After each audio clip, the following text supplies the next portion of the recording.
John Gallagher, who will be coming up with our top story. We also have Dr. Sal Mercogliano, who's going to be on, and Bryce Brumleve as well. And we're going to kick things off with our top story this morning, which takes us to Washington, D.C., and the release of a truck crash report by the National Highway Traffic Safety Administration. And our Washington correspondent, John Gallagher, is joining us this morning to talk about what's contained in this report. And John, we're talking about some sobering numbers here.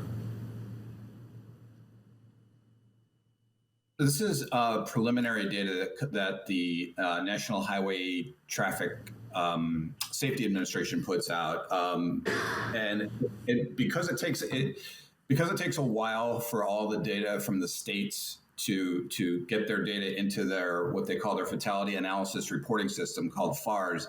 Instead of waiting whatever, I think up to like 2 years to get previous data, they extrapolate out what the numbers are going to be, and then they backfill it later.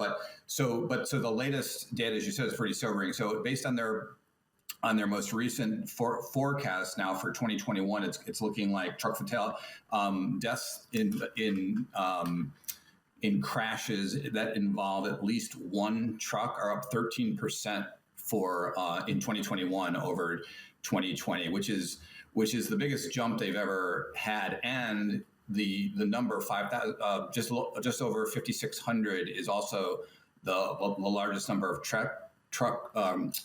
fatalities involved in these types of crashes since they started this FARS system back in 1975. And I was looking at the data in the system, which at least in the view I saw, it went back to 1995, and it was indeed the highest.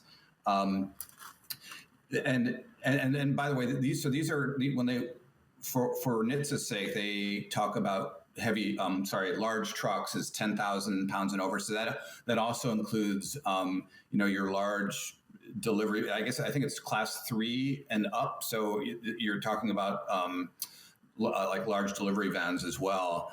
And it's also the trucks that are either have been off duty or actually delivering commercial cargo. So that's all included too. And anyway, I was looking back at some of the data, and it looked like the largest previous jump was between 2015 and 2016, where it went up 12%.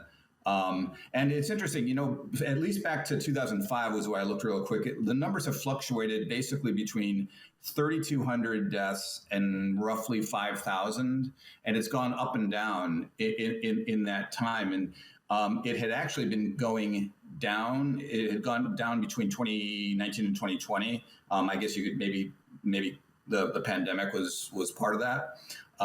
So that's why this stood out.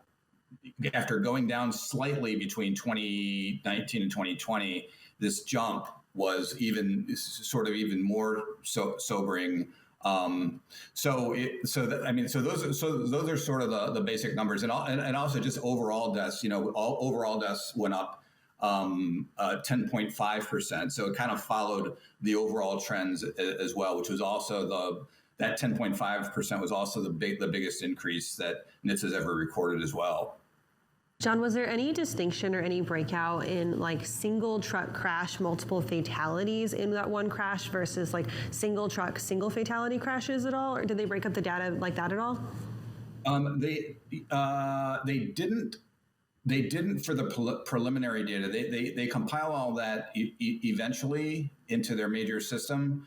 And I do believe they break that out, Kaylee. But in this basic data, this was just a preliminary analysis, and they didn't break it out to that extent. I will say it's another interesting stat is that it didn't take into account those numbers. Well, if you look at vehicle miles traveled, that I don't know. That seems to be an important statistic as well, because if you look at that, the number of deaths overall actually at a rate, which I think is a way to gauge safety, it actually went down slightly if you take into account vehicle miles traveled per 100,000 miles. I think the number went from, I'm looking here real quick, it went from 1.33 down from 1.34. So it's interesting. Obviously, all deaths always, any death obviously is significant, and the DOT is trying to drive toward a zero deaths goal with this big program they launched out in January. But if you're measuring safety, I'm not sure how you can ignore the number of more trucks that are on the road and then take those numbers into account if you're trying to measure safety levels. John, this has been amazing insight so far this morning. Thank you so much for joining us. We'll check in with you again. Right now, we're going to turn over to Thomas Wasson, our enterprise carrier expert here at FreightWaves, to dive into these numbers a little bit more. Thomas, good morning. Good morning. It's a good to be on coming remote this time instead of in studio. Thomas, I want to get your take on this as well. Looking at this from kind of an enterprise fleet standpoint versus a small fleet owner operator standpoint, were there any numbers in this report that stood out to you on that basis of, hey, you've got drivers who are maybe less experienced hitting these enterprise fleets versus more experienced owner ops involved in truck fatalities? Well, we talk about a record of new entrants entering the market beginning, through 2021. And so, it's a supply and demand situation where consumers are spending more trucking companies are starting, or more smaller owner operators are entering the market. And so it's kind of a byproduct of supply. More trucks are on the road. So we see that accident deaths go up. We also see in some of the data here that there is a notable rise in the amount of trucks that are, on the road. And so, taking into some of those accounts, it could be a byproduct of the fact that all of these newer trucks, like you said, newer drivers, maybe they've just started a fleet, as well as aging equipment. If you look at the Insurance Institute of Highway Safety, the two biggest things impacting truck crashes and accidents are hours of service in terms of fatigue, and then also equipment. So we kind of have this interesting situation where not only are there more trucks on the road, but with part shortages, they have a degraded equipment situation, and then also a situation where delays due to the pandemic are causing drivers to have to become not only more fatigued, but dealing with hours of service issues. So we have this trifecta of problems that could be potential indicators when looking at this large, number.